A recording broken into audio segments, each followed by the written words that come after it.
everyone, and welcome to Fika for Life. Ed's trying to hold the gas in, like from the upper part. Yeah, exactly. Say it right now. My name is Lynn Nguyen, and my co-host is Edward Thomas. Lamar. Don't say my middle name. You know that we're spreading it to the other people now that they're new. I know. In our church, we're telling, you should call him Lamar. No, you shouldn't like say that. That's horrible. Oh, my gosh. That's right. You know I'm just going to pay you back. How? Because I believe in the whole thing. Don't turn the other cheek. Get revenge. Well, at work, I said something maybe a bit stupid, but she took it not the wrong way. She took it the right way, but she was joking like, I'll get you. I'm going to destroy you for this. And I'm like, oh, come on, girl. Bring it on. What can you do? Oh, my God. You're so tough, Gee whiz, Lynn. Mm-hmm. What am I going to do with you, huh? Well, God will humble me. Don't worry. I'm hoping. I'm waiting. I pray for it every week. Get humbled all the time. I know. I'm like, didn't happen this week either. Anyway, so our topic for today is how to be a supporting friend when you totally, utterly disagree on something. Like, you shouldn't be disagreeing on you being friends because that would be stupid. But maybe on a topic, on something. Could be any topic. Just pick a topic. I think there is a line to it. Like, I have had friends that we start to disagree on too many things, and then there's not much left we can talk about. Oh, that's really sad. No, I have new friends. Okay, so in that case, then kick the old ones to the curb. That's what we're saying. Yeah, well, we have a podcast about kicking your friends to the curb, so listen to that if you want to know more about go back your friends and review it. No, but I think that so there's different kinds of things that you could disagree about. So there's moral things. It's where a friend takes a moral stand and does something that you think is morally wrong. Then there's other things that could be just like just socially wrong. So I mean, say you have a friend who just says a lot of inappropriate things and goes beyond the line. So you could disagree. Like, how do you still support them, or that maybe the friend does something? So like maybe a friend who just tell me about your friend who did something that you think is morally not okay. Well, no, I mean so if. Let's say I have a friend who you have a friend. Let's say we have a friend who's had an affair, or was having an affair, maybe, and then tells me about it. And the thing is, how do you I'm trying to still be a good friend to the person, but I want to say, you are a dumbass. I think this is really bad that you're doing that. Yeah. But at the same time, the person didn't ask me for your opinion? They thought. They just told me, hey, this is happening. This is what's going on in my life. And I'm like, okay, well, what do you want me to do about it? Like, how do you... would you say what you wanted to do? And I'm like, I would say, so how do you feel about it? No, I'm like... And make us face. So what do you want to do? Exactly. That wife face that you have. Like, you really want me to tell you what you did wrong so I can tell you that you're doing wrong. Yes. No, but I think that it was... that sometimes it's hard because I think sometimes people misunderstand my wanting to be supportive or silence for approval.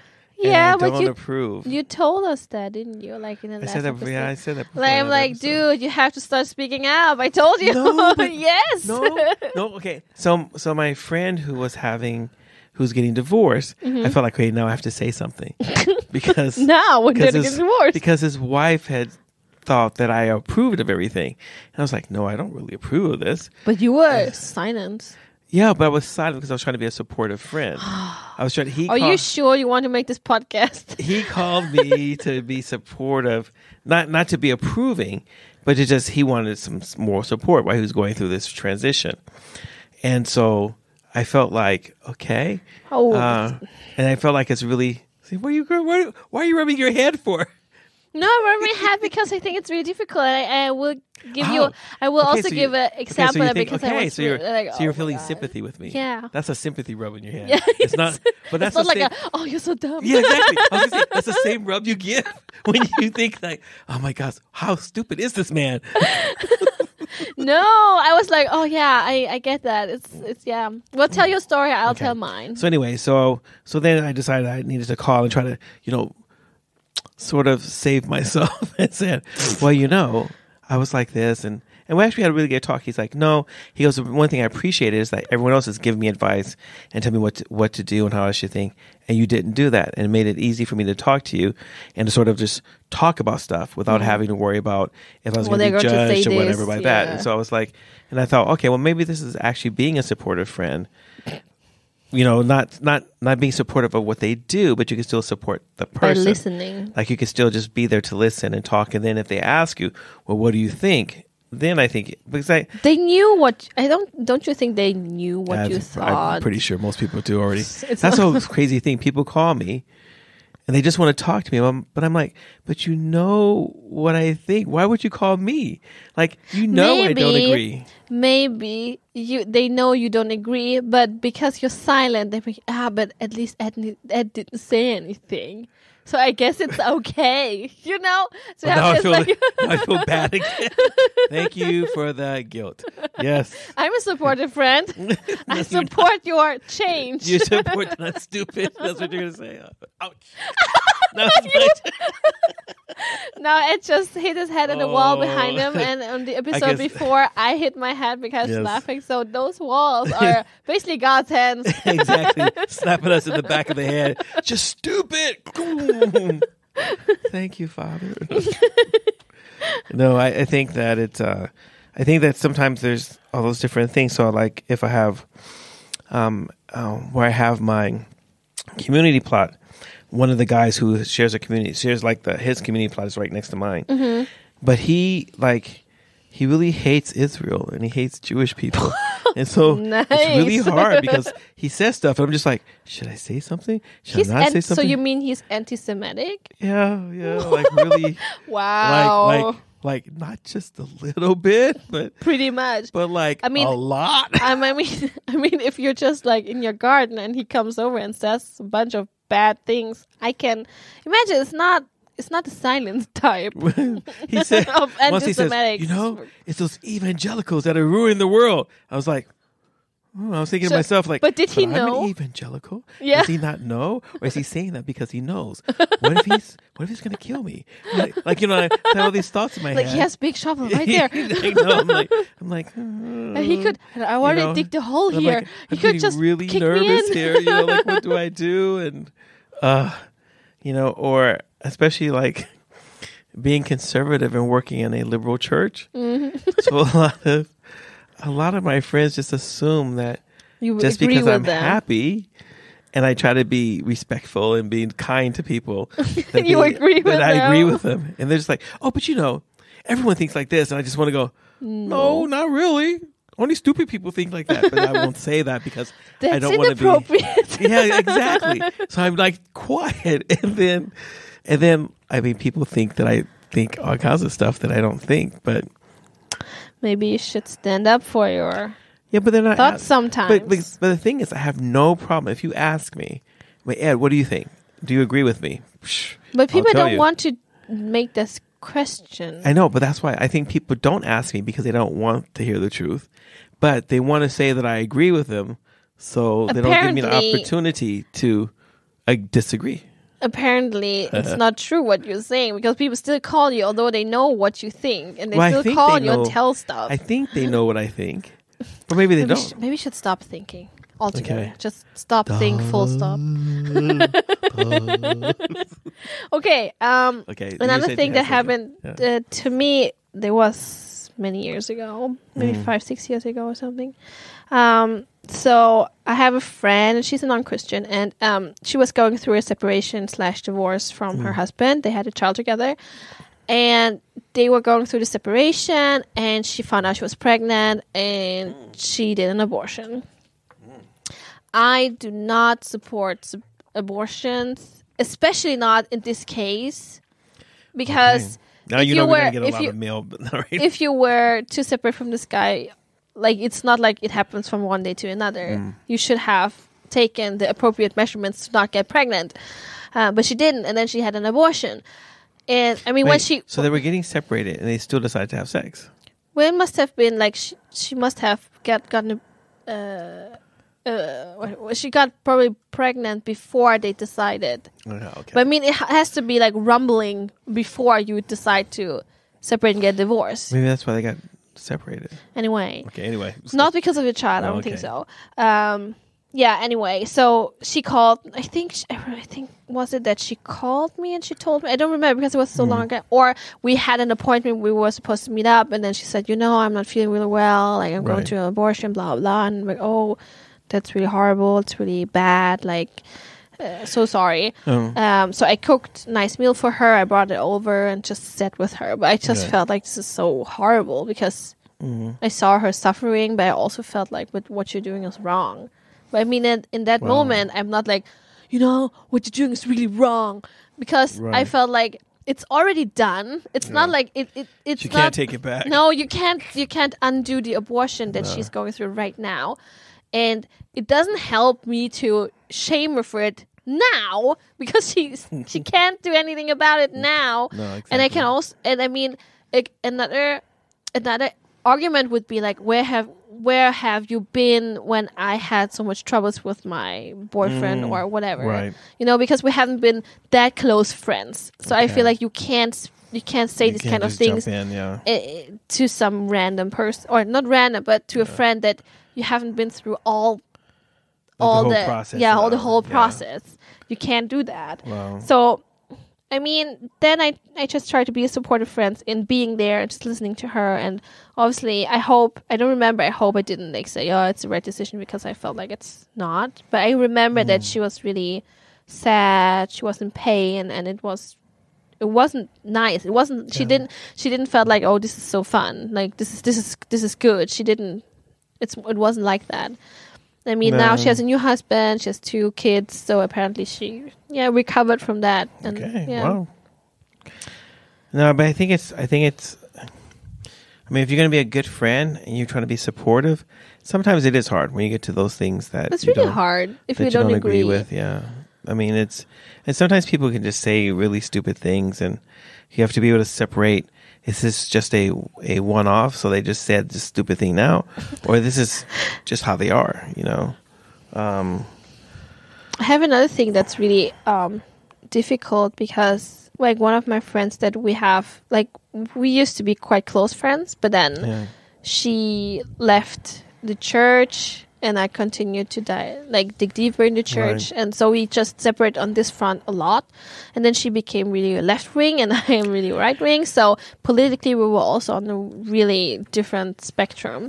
But now, recently, we reconnected, and we just sat down and talked. And then she told me, like, I haven't been really feeling well, like, psychologically, and I'm seeing someone for my mental health and so on. Oh, wow. And then she told me, like, the fiance she had apparently is under examination for gender gender dysphoria. So apparently they are thinking that he's supposed to be a woman, and he apparently believes that too. And okay, there you go. And I was asking, so how are you with all this, because this is a lot. And I told, like, it's no wonder that you're going through a life crisis, because this is a major thing. It's not like, oh yeah, people just do this. No, not really. Just wake up, just like and I mean, this guy has had mental health problems probably his whole life. Okay, wow. So that would explain some of it, but it can also be the other way around. Like, because you have poor mental health your whole life, maybe you think that this is like you think explanation. Right. If you make a certain change or something, this is going to now make my life much better if I do this, which may not necessarily be. I mean, he's not coming to his conclusion by himself. I mean, there's also psychologists involved and so on. Okay. He has been in treatment for a long time, both for depression and anxiety and all kinds of stuff. But I just thought, like, I just felt like this is so really crazy. But and I told her, like, you know that you have no obligation towards him to stick around Right. once he makes that change. Because when you guys got engaged, there was a certain like expectation and he was a guy who would be a guy. yeah, he would be a guy who would be a guy. And she also said, well, you know, I imagine my future to be a certain way, but probably it won't be like that now with him, and you know. And she said also, she was thinking about, well, from being a hetero couple to being a lesbian couple, if she could deal with that. But I was like, why are you even thinking in these terms? Like, you have to. I was thinking like, but how would you? So how would you be like a supportive? Like, so because her thing is like she's trying to figure out what she wants. Yeah, is she okay with this? Yeah, if she's okay with this, if she's okay enough to continue to stay in the relationship. Yeah. In the new relationship, because it wouldn't be like the old relationship. Yeah. Or should you go? Does that mean then that she would become a lesbian if she stayed in the relationship with her trans woman? Man, that's really complicated. Yeah, but I mean, that's just too many questions on one person. But I felt like. Do you feel like you could be supportive though? I try to be supportive because I told her that I think the first thing is for her to just figure out what she wants. And if this is worth it, because we talked about, because we're both pharmacists, we studied together, so we both talked about, you know, he will not be the same person. Right. One thing is about all the cutting the body and the outside, but also when he starts hormone therapy, he will become another person. Right. We already know as women that we can be PMSing like one day of a circle or other day of our period. It's like we are all over the place, and Trust that's because of us men. We know how crazy the and other side is, and that's like we women. We were raised that way. We were eased into it through puberty, right? But he will become a totally different person. So pretty quickly. For me, it feels like it's strange to still make this attachment to a totally different person, especially because they're not married. They was just engaged for some time. Well, in that case, then, okay, that's a different situation, I think. So I would say, like, if someone wanted to change their sex or something, I would feel like, okay, and maybe even like support the person, but then I'd have to also, but that means now in the new life, your new life, there may not be a place for me because you're not that person. So, like, for me, so say, like, my wife, Annette, decided she was going to become a man, and we'll call her Harry. So, okay. I know, I just yeah. You can be Megan. Ooh. And so we just assume that now I just assume that, okay, now Harry and I can't be married because first I'm straight, and I don't want to be married to a man. Yeah. And she decides she wants to be a man. We can't be married. Yeah. We have to And so, you know, like, that would be one of, like, grieving, because it would be almost like my wife would cease to exist. So Annette would almost, like, die. Yeah. And then Harry would show up. And you're like, this is not a good replacement. I'm like, I don't know. Annette had responsibility to the children, but does Harry have responsibility to the children? I think that wouldn't change, though. But I think how... But see, for me, it seems like it would. Yeah, because it's like, because Annette is their mother, but Harry's not their mother. Harry is not their father either. So what is Harry? Exactly. But that's how far I think I would take the whole sex change thing, and then being supportive means also being, not that it's not a matter of whether or not I approve or not. It's a matter of me accepting this way that the person's not going to live, and with all the consequences thereof. Like, I'm not looking for halfway compromises. No. It's like, you choose to do that, you choose to do that, yeah. And now I have to get to know Harry, because Harry's not Annette. But actually, you know what's really interesting when we talk about the sex change thingy? Yeah. You know the series on Netflix, Orange is the New Black? Yeah. There was this black guy who became Bursette, like the woman. Mm-hmm. And throughout the story, for you ultra Christians who don't watch this, I've never seen it. It's pretty intense in the beginning with all the sex and genital stuff. Is it like as intense as Game of Thrones? Yeah. Yeah, in the beginning, because all of these stories always start with hooking people up to this show, and then anyway, and in the story, you all the time get to see how difficult it was for the man, because he was a firefighter, super manly, profession, and then he slowly became a woman and started hormones and all of this. And then you can also follow his wife, because his wife first started to be really, like, she was really supportive in a way that, like, okay, she helped him dress and all of this, because he was never a woman, so he doesn't know how to dress, because in the beginning apparently he dressed like a 14-year-old girl, because that is how he pictured how he's dressed, but he was like a grown-ass man, now grown-ass woman, so you can't dress like a 14-year-old because that's weird. Anyway, I guess you wouldn't know, so I guess, yeah. But the interesting thing is that when his wife, because he was in prison, was she, I don't know, trans woman, she was in prison, and then she had to accept that her wife, it's so difficult for me to say that, the wife start to date a pastor and get married to him. So the Brissette had to. So the guys who in prison, or who became a woman, has now, and the wife that he had previously has now seen someone else and moved on. Okay. And that's Brissette is the one that's in prison. Yeah, okay. And Brissette had to, like, somehow had to accept that she was moving on. Right. Because firstly she was in prison, but then also she wanted to have a heterosexual relationship. Okay, and she can't have a heterosexual relationship with Brissette because now Brissette has changed. Yeah, now spoiler alert. In one of the series episodes, she also said, like, so, but you don't have to get rid of your penis.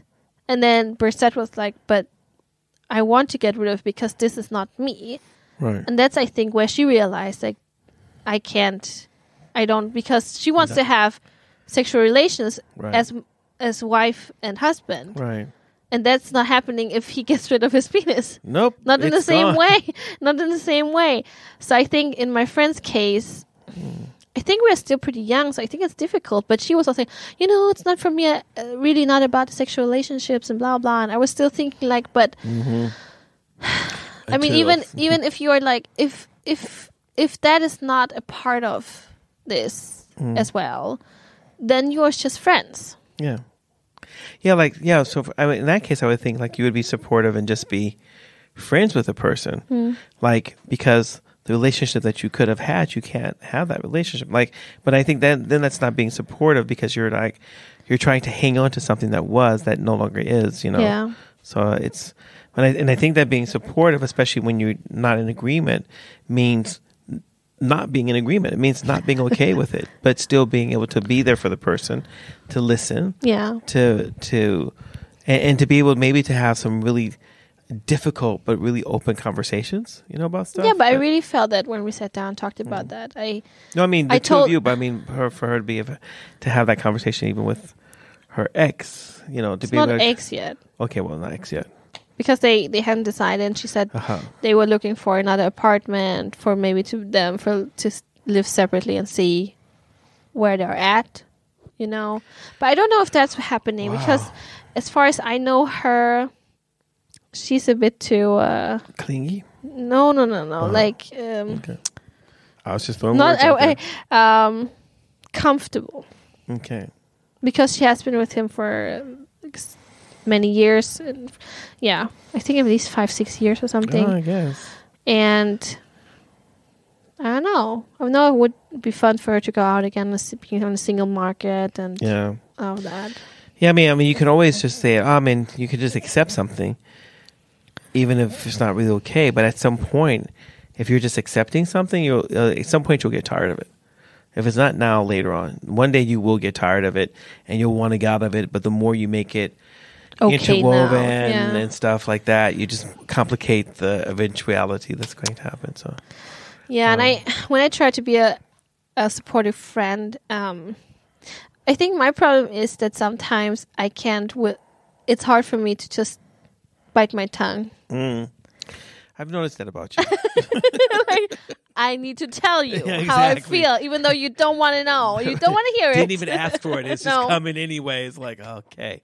The 9 o'clock train is still arriving at 9 o'clock. It's like, I was hoping not, but maybe. I need you to know what I think about this, okay? Yeah, but I think that's probably one of the differences between you and I. Yeah. I think that if you didn't agree with someone, you would tell them that you didn't agree with them. Yeah, definitely. And I wouldn't say anything. and people would think that you're okay with it. I'm maybe like, okay, well, if they don't ask me, I don't ask, don't tell. So I think in your case, people would think that you agree with them. And in my case, people maybe think that I'm judging them. Right. And I can't be friends with them anymore. Yeah. And that's, and maybe I don't know when, if you never ask me, I don't know when I should say anything. That's the whole thing. Because I don't want to assume that you want to know what I think. That's how I look at it. I think so. I assume I that know when you want to people, know what I think. I assume if people are friends with me and they know my personality, you should be prepared to hear what I think about things. It's like, if you walk through the door, you shouldn't be surprised. Yes, basically like that, because I don't know, like I can't, because I always think that people, it complicates things. Yeah. If people don't know and they talk to me and maybe they have expectations that I react or say something that they think I will or should say, and then I won't, and then with so much drama, I'm like, I'm going to tell you how it is, okay? This is how I think about this. Like, and I also think that when people talk with me or tell me things, I think that they want me to tell them what I think. Really? Yeah, because now it's good to know, because now if I don't want to hear what you have to say, I won't tell you.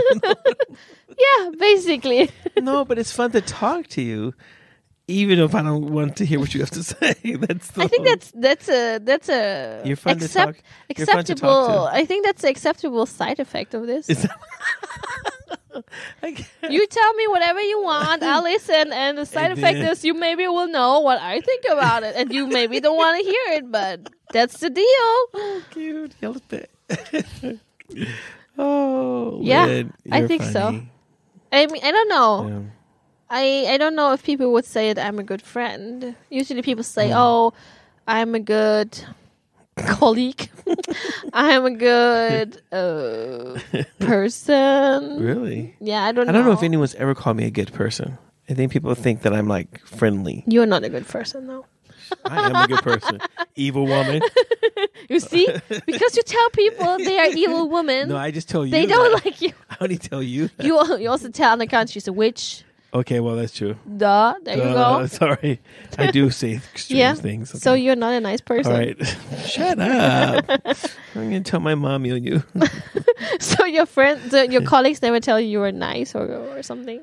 They only tell you're competent. No. Not even that? No one ever says I'm competent. Wow. No, I think most people just say, like... You are so fun. You're so fun. Yeah, you're so nice.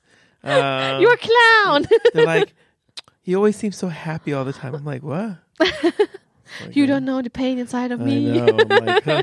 Well, but anyway, we'll probably should wrap this one up. And if you want to know more about being a supportive friend, in the midst of like not actually agreeing with a person about anything, then you should write to us. Give us a little more details, a little more juice, a little more meat to chew on. Yeah. And I also think, lastly, I think if it's only a topic or a handful of topics that you don't agree on, I think once you've talked about them once, then they're kind of okay. I don't think you have to revisit them every time you're meeting this person. Yes. Like, you don't have to bring it up every time. Every time.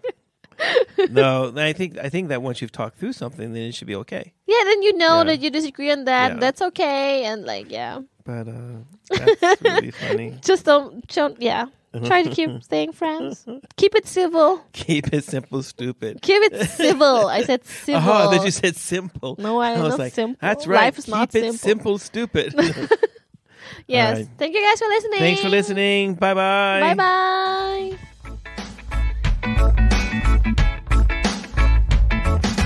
Thank you for listening.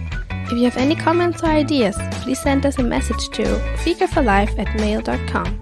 Fika, F-I-K-A. This was the Fika for Life podcast with Lin Nguyen and Edward Thomas, and we hope to hear you again.